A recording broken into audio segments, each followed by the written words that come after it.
Now let's introduce the usage of GEYA GYAR9-TY. Connect 5 and 6 to a 220-volt power source. The upper end of the circuit breaker is connected to the incoming line. The lower end is connected to the output load. Power on. Currently in manual mode. At this time, manual opening and closing of the switch is possible. Pull up the mechanical lock. Rapidly toggle the mode switch key 3 times.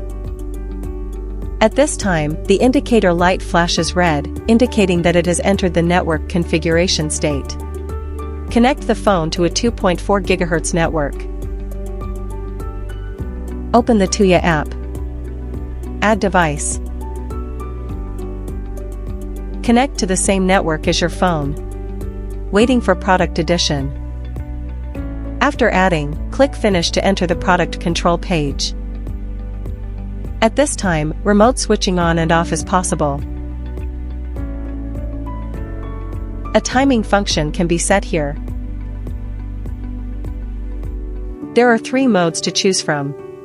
The point setting allows for the configuration of specific parameters for each mode.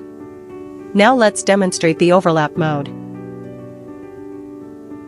Switch on the product. Press the leakage test button. After a 5-second timer, the product will automatically reclose. Continue to press the leakage test button. Reclose after 10 seconds of the second timing.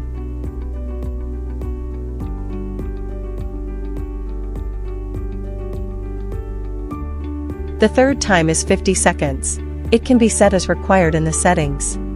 Note that if there is an abnormal trip after 3 reclosures, it will not be reclosed again. When the mechanical lock is pulled up, the switch cannot be closed at this time.